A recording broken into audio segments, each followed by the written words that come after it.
You have recently penned an op-ed in the New York Times that ran on Sunday entitled "Iran Got Trump All Wrong." In it, you write, on the so-called escalation ladder, the concept war planners have used for decades to evaluate how conflict might evolve.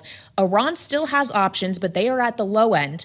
At the high end of the escalation ladder, all of the options are ours. So, General, now that we're 5 days into this conflict, what options do you see us having that we have not yet chosen to act on? Well, Kaylee, first of all, good to be with you here this afternoon. We're in execution of a plan that's been refined for many years by United States Central Command. And what we're seeing right now is the complete establishment of air dominance over all of Iran, which will then allow us to strike Iranian ballistic missiles, drones, and cruise missiles with a lot more efficiency and effectiveness. You've got to take out their air defense in order to do that. That's largely been done, probably a little bit left, but we're working on that now. It will allow us to use non-smart weapons, weapons that don't require a big standoff range to drop against these targets. The plan, I think, is unfolding about as well as any CENTCOM commander would like to see. Now, there will be some surprises, undoubtedly, because war is the province of chance, but I believe we're on plan as we move forward. Well, and when we consider the movement forward, can we continue to do so, to strike this many targets, to do it at this cadence indefinitely, as right now the Pentagon and the president are suggesting? I think we can continue to do it until Iran recognizes that it's in their best interest to come to the table. And when we sit down at that table, it should not be as equals. It should be as victor and vanquished.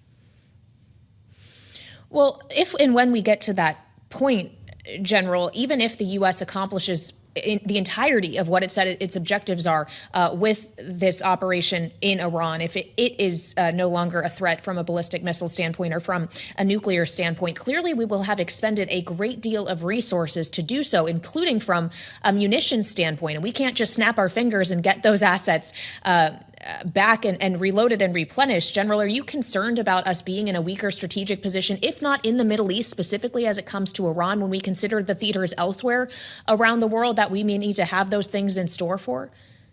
So the Joint Staff and the Secretary balance the global magazine for the United States. This is not a new problem. We've known for a couple of years now that our arsenal needs to be bigger. It needs to be deeper because of decisions that were made across successive administrations going back to the early 1990s. We do need to reestablish parts of the defense industrial base, and I believe the Department of War is acting to do that right now. And speaking of right now, we are getting headlines out from the White House press secretary's briefing, Caroline Leavitt, with the press, who has just said that Trump has spoken with Kurdish leaders about a base in Iraq. He has not agreed on a plan to arm Kurdish forces, as there's been reporting about in the last few days. In general, given your former perch as commander at CENTCOM, I wonder if you have an opinion as to whether arming Kurdish forces is a good idea, what that could mean if he were to make that decision. I think we should seek a variety of ways to put pressure on the Iranian regime. Certainly, arming forces on the ground is one of those ways that we could do it. And I would hope that we're exploring all of those ways to put additional pressure on them. So I think it's certainly worth taking a good hard look at.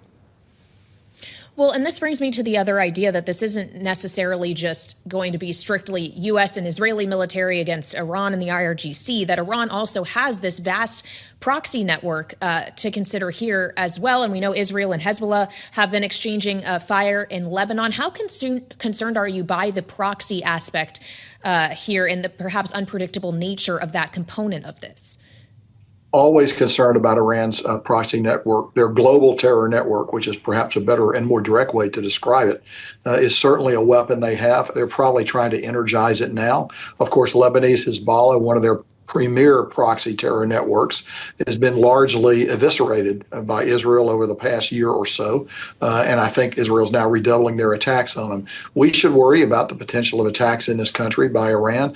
Although they have a bad track record of success in doing it, we know it remains an aspiration for them to carry out those attacks.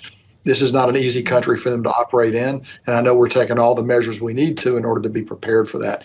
I worry more, frankly, about attacks in the region against our friends and partners in the region. Iran's already attacked them directly with ballistic missiles, drones, and cruise missiles, so I'm certain they're going to use other methods to attack those countries as well. Although I would note that Iran's decision to engage countries like UAE, Saudi Arabia, Bahrain, and Qatar by attacking them directly, I believe ultimately is going to prove to be a profound strategic mistake for Iran.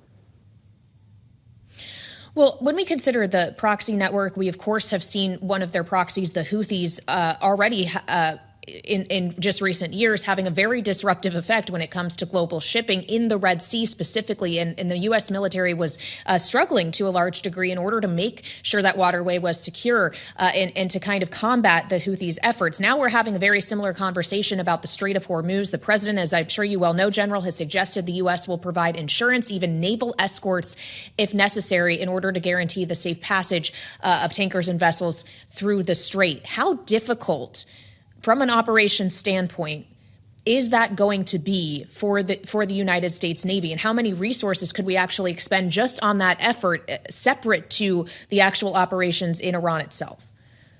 Sure. So I'm glad to see that U.S. Central Command under Admiral Brad Cooper have already undertaken some pretty significant steps to reduce Iranian naval capability. I don't know the count right now, but it's certainly over 20 ships sunk. At the same time, we're striking, I am certain, where Iran stores its mines, the mines that they can deploy into the Strait of Hormuz to make it difficult for ships to go through. So we're probably working very hard right now to reduce those stocks and make it hard for Iran to actually implement that part of their plan. The other part of their plan will be their vast armada of small craft that can get out into the Gulf, into the Strait of Hormuz, and interfere with shipping. We're going after them right now. What you'd like to do is prevent this from becoming a problem. Don't let these forces operate. Don't let them drop mines, because it's always harder to sweep the mines than it is to destroy the mines while they're still in their storage areas. We're very much aware of this problem. The U.S. Navy is very much aware of this problem. The Navy has trained for years to reopen these channels should it become necessary to do so. And I know that CENTCOM is giving it a great deal of attention right now. Well, we so appreciate your expertise on this live situation. And finally, General, before we let you go, I do wonder your take on what happens when this is no longer an active situation, when we've reached the end game, whatever that may be. This is something I got into last night on Balance of Power with Israel's ambassador to the UN, Danny Danon. This is what he told me. First, we are focused on degrading the capabilities, making sure there is no threat to Israel, to the region, to the world. And in the long run, we believe that there will be a new leadership that will be the responsibility for the Iranian people to choose. But we will create the conditions for them to actually take control of their future. Once we will create those conditions, the Iranian people will have to step up and actually choose their own leadership. General, could creating those conditions actually require that this not just be an aerial campaign, but that the U.S. might need to put boots on the ground in Iran? Well, I wouldn't claim to know that. I would think it would be wise for us not to leave any option off the table, and I think that's pretty much our stated position. I do agree that what we would like is a different form of government in Iran. That may be hard to get to, but that's where you want to go. Our track record of predicting the fall of regimes like this has been poor. No one saw the fall of Bashar Assad in Syria coming until 2 or 3 days before it actually happened. And while this regime has ensconced itself pretty heavily by killing all the potential people who could come to lead, I still think there's a possibility. Yeah.